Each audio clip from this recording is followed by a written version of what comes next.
Yo, welcome back to another video. Today we're going to be reacting to the messed up origins of our favorite cartoons by Be Amazed. Like, subscribe, turn notification on. If you got any other suggestions, let me know in the comment section down below. Let's get straight to it. You may think your favorite cartoons are all fun and games, but many of them have dark and downright twisted origins. Some of the original stories involve rape, murder. Whoa! SpongeBob and Patrick look real messed up. Mutant killing machines, and the murder of innocent fox puppies. After hearing this list of the messed up origins of your favorite cartoon scripts, you may never see your childhood heroes the same way again. Number 10. Casper the Friendly Ghost. This lovable ghost who just wants to make friends has a tragic... Dude, not gonna lie, at some point I was scared of this motherfucker, bro. Who ain't gonna be scared of him? Look how he looks, bro. He looking creepy. And then one of the episodes, I think they had like a series. And then one of the episodes, bro, so they ended up mixing the face of a ghost, and then he ended up looking like real messed up, like scary. Dude, that literally traumatized me, bro.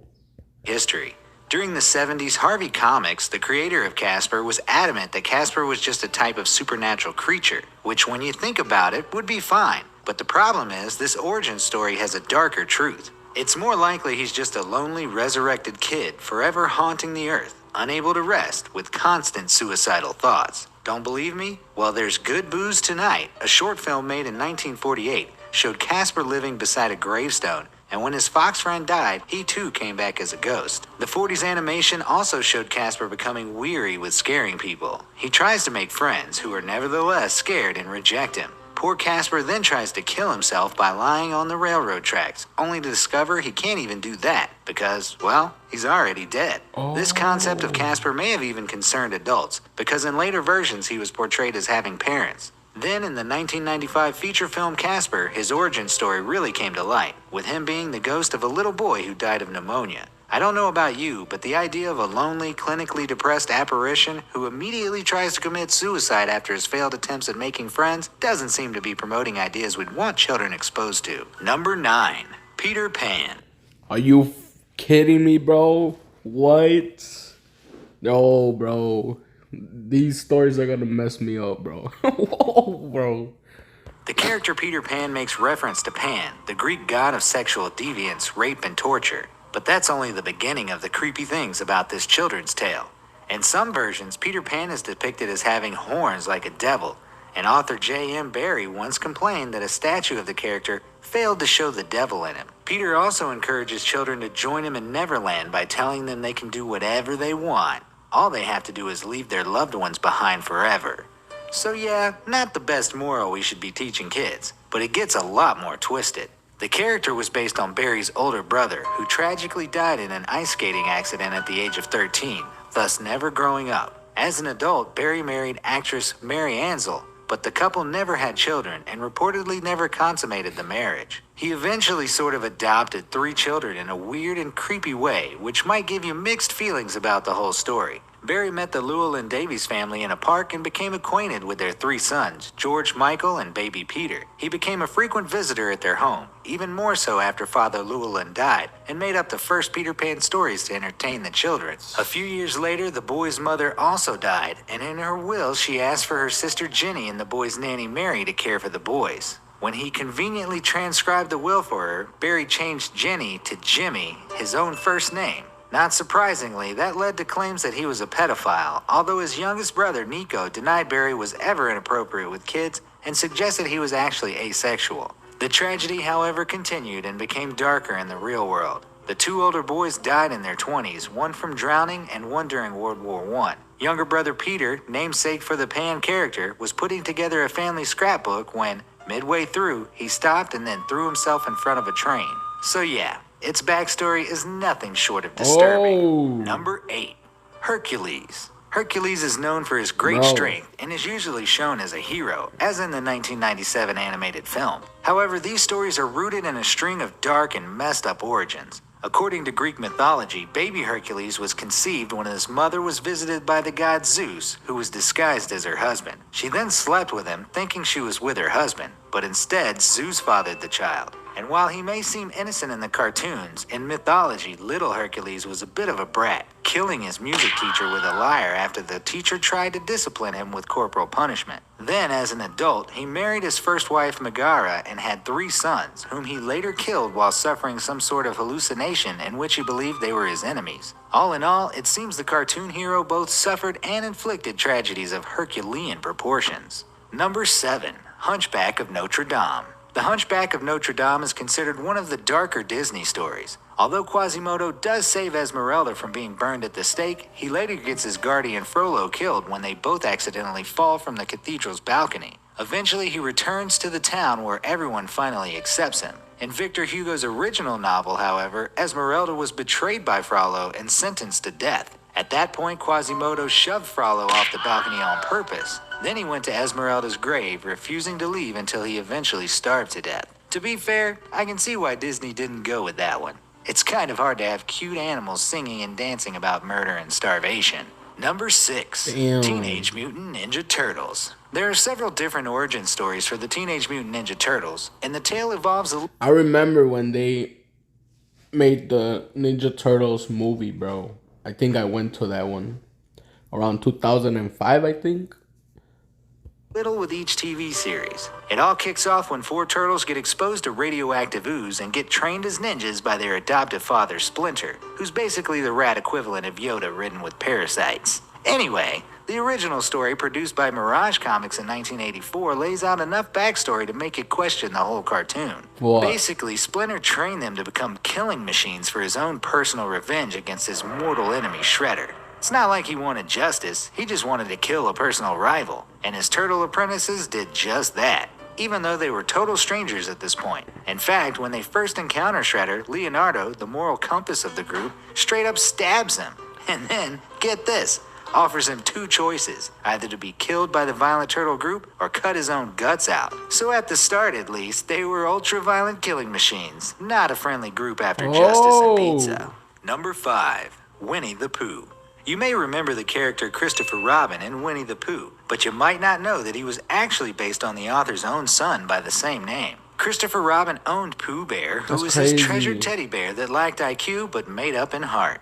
He lived in the 100-acre wood with his other animal friends like Piglet and Tigger. The gang went on crazy, cheerful adventures throughout the years, and these episodes form the basis of each story. But the origins are anything but cheerful, unfortunately. The real Christopher Robin received a teddy named Edward from his father on his first birthday, and only when they went to London Zoo did Christopher rename the teddy to Winnie after a Canadian black bear they saw there. He got the Pooh part of the name from a swan whilst on holiday who was also named Pooh. And then over time, as he got older, his collection of stuffed toys grew to include all those animals famed in the stories. A lot of the stories were inspired by Christopher's father watching him play with his toys in the woods where they had a holiday home. As the first story was published, it became a huge success. However, it wasn't so great for Christopher since he was often bullied in school because of his connection to the teddy bear. He also had a very low self-esteem, and as the bullying and teasing got worse, the problems started mounting up for Christopher. It's not difficult to understand why, since in 1931 he was named one of the most famous children in the world alongside the children of royalty. But as Christopher got older, he started to resent his father for what he had done and even hated Winnie the Pooh itself. He even went on to marry his first cousin, to the disappointment of Christopher's mother. But the sad thing is that he never actually went on to have a good relationship with his father, as he felt exploited by him. His mother also left him, and on her deathbed she refused to see him. So the story we all thought was about happiness and loving in a way caused the family to break up. Number 4. Refuse to see him. Yo, that's actually crazy, man. That's really depressing, sad, dude. Donnie from the Wild Thornberries. Ooh, I In the remember Wild this Thornberries, show. Donnie is a little boy adopted by Nigel and Marianne Thornberry.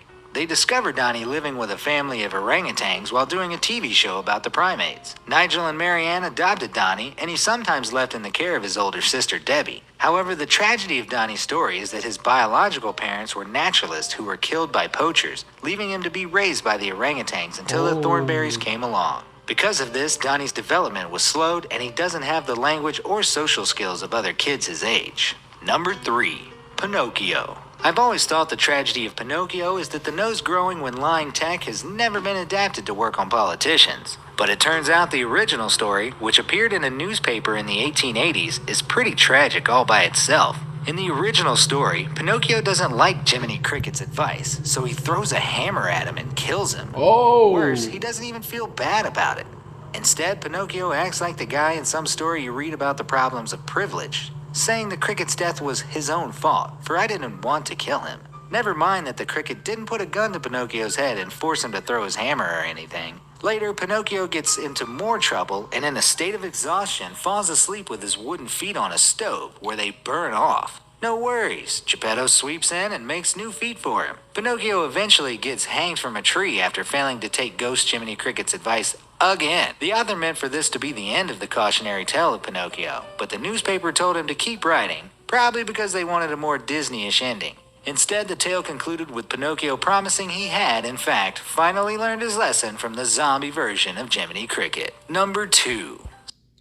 Bro, Pinocchio has a deep, crazy, messed up story, man. What the?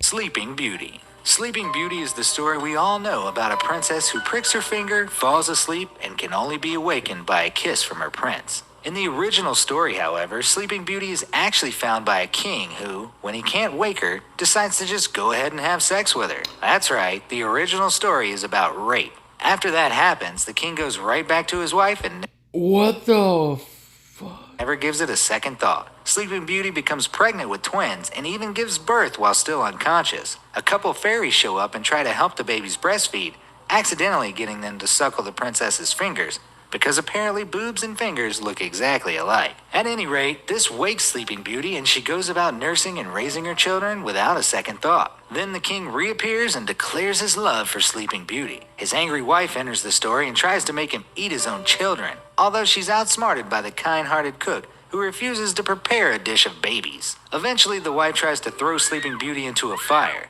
Sleeping Beauty screams, and the king saves her by throwing his wife into the fire himself. Then they live happily ever after, despite everything that's completely wrong and disturbing about that story. What the fuck? Is that actually the original story of that dude? No way, bro. What the? Bro. Number 1. The Little Mermaid. The original Little Mermaid story isn't as happy a tale as the Disney version either. The Disney movie is all about a mermaid princess named Ariel who is bored with life underwater in her father's kingdom and is interested in the human world. She saves and falls in love with a prince, and to get some legs, she makes a deal with a sea witch named Ursula, who takes away her voice and gives her a few days to receive the kiss of true love from the prince. Just as Ariel is about to succeed, Ursula cheats her way into seducing the prince by turning into a human herself. But eventually, Ariel wins the prince back over, and they live happily ever after. In Hans Christian Andersen's original story, however, the mermaid was jealous not only of humans walking on land, but also their eternal souls. In the original story, her grandma told her that she could get an eternal soul by getting a human to love her, so that was her main motivation to become a human. She traded her voice for legs, and as a part of the deal, she had to get the prince to kiss her or she'd die. So she danced for him on her new legs, which caused her intense pain. Why? Because in the original deal, the poison she drank to give her legs stipulated it would feel like a sword splitting her down the middle. Also, every step she took would make it feel like she walks on knives. And if anyone else married the prince, She had to sew her feet together? she would die. What's particularly strange in the novel is that as a way to reveal to the prince who she is, she was given the option to murder him to reveal herself as a mermaid again. However, she refused, and in doing so, she turned into air as a sort of angel. In sparing the prince, she earned an actual shot at gaining an eternal soul, with the caveat that she had to do good deeds for at least 300 years to get a shot at heaven. Well, I'm glad Disney didn't go with that version. I can just see all the little kids in the theater crying inconsolably into their popcorn boxes. Which story did you think was the most messed up? Or can you think of another? Bro. That's some crazy, dude. You learn something new every day, man. I'm gonna keep watching his shit because there's some crazy. This is interesting, bro. Like, subscribe, turn notification on. If you got any other suggestions, let me know in the comment section down below. Thanks for watching. See you on the next one. Peace.